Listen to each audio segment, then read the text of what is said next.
Hi, thanks for coming back to hear chapter 13 now of the book of Luke. And we're learning a lot about Jesus' teachings, healings, and I hope that you are relating these stories to him coming again, because he is talking about that as well as talking about the day-to-day, the way the people should live in that day when he was on earth 2,000 years ago. He's talking about when he's going to return again, because the first time he came was not for peace. He mentioned that in chapter 12 that we read yesterday. But when he comes again, that's when we will have peace on earth. Okay, picking up now on Luke chapter 13. Some people who were there at that time told Jesus about certain Galileans. Pilate had mixed their blood with their sacrifices. Jesus said, "These people from Galilee suffered greatly. Do you think they were worse sinners than all the other Galileans? I tell you, no. But unless you turn away from your sins, you will all die too." Or what about the 18 people in Siloam? They died when the tower fell on them. Do you think they were more guilty than all the others living in Jerusalem? I tell you, no.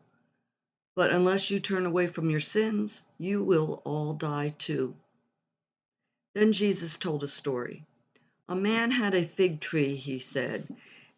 It was growing in his vineyard. When he went to look for fruit on it, he didn't find any. So he went to the man who took care of the vineyard.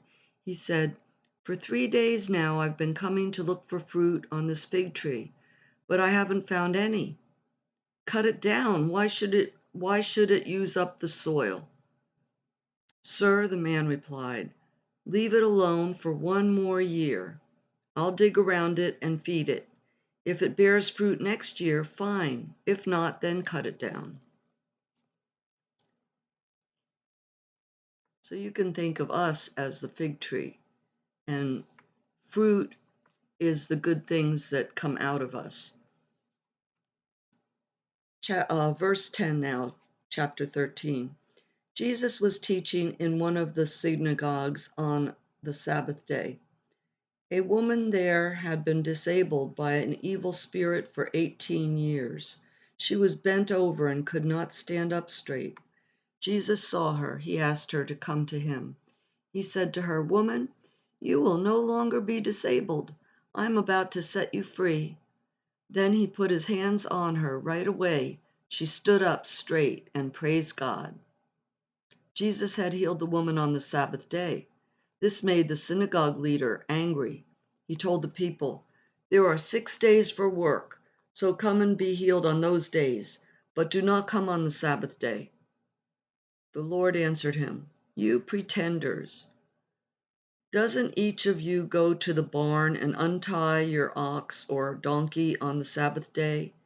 Then don't you lead it out to give it water? This woman is a member of Abraham's family line, but Satan has kept her disabled for 18 long years. Shouldn't she be set free on the Sabbath day from what has been keeping her disabled?" When Jesus said this, all those who opposed him were put to shame. But the people were delighted. They loved all the wonderful things he was doing. And he calls them pretenders, which is in another translation, I believe that it's hypocrites, pretending to be righteous, good people, and they're really not. Okay, verse 18 now. Then Jesus asked, "What is God's kingdom like? What can I compare it to? It is like a mustard seed. Someone took the seed and planted it in a garden. It grew and became a tree. The birds sat in its branches." Again he asked, "What can I compare God's kingdom to? It's like yeast that a woman used. She mixed it into 60 pounds of flour. The yeast worked its way all through the dough." Now, you know what yeast does. It makes the dough rise. It makes it bigger. So saying that God's kingdom will grow like a better, well, anyway, I'm not gonna break it down. You heard it, you can rewind it. I really just want to read, but sometimes I can't help but make a few comments. Verse 22. Then Jesus went through the towns and villages teaching the people. He was on his way to Jerusalem. Someone asked him, Lord, are only a few people going to be saved? He said to them, try very hard to enter through the narrow door. I tell you, many will try to enter and will not be able to. The owner of the house will get up and close the door. Then you will stand outside knocking and begging. You will say, Sir, open the door for us. But he will answer, I don't know you, and I don't know where you come from. Then you will say, we ate and drank with you. You taught in our streets. But he will reply, I don't know you, and I don't know where you come from. Get away from me, all you who do evil. You will weep and grind your teeth together when you see those who are in God's kingdom. You will see Abraham, Isaac, and Jacob, and all the prophets there, but you yourselves will be thrown out.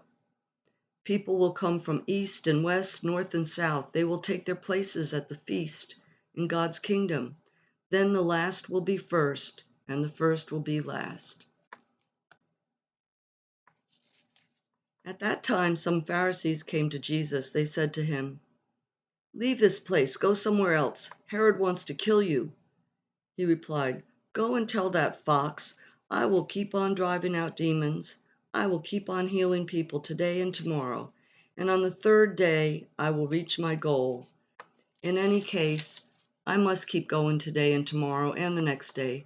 Certainly no prophet can die outside Jerusalem.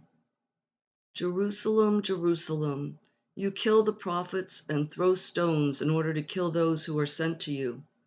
Many times I have wanted to gather your people together. I have wanted to be like a hen who gathers her chicks under her wings, and you would not let me. Look, your house is left empty. I tell you, you will not see me again until you say, blessed is the one who comes in the name of the Lord. Okay, thank you for watching to the end, and I hope you meditate and pray about what you learned today and go over it if you need to, and hold it in your heart. Jesus, at this point, is talking about finishing up his ministry, and he's looking ahead to when he's coming again, to the judgment day. There's so much in this book of Luke. He tells a lot, and I'm glad you're going through it with me.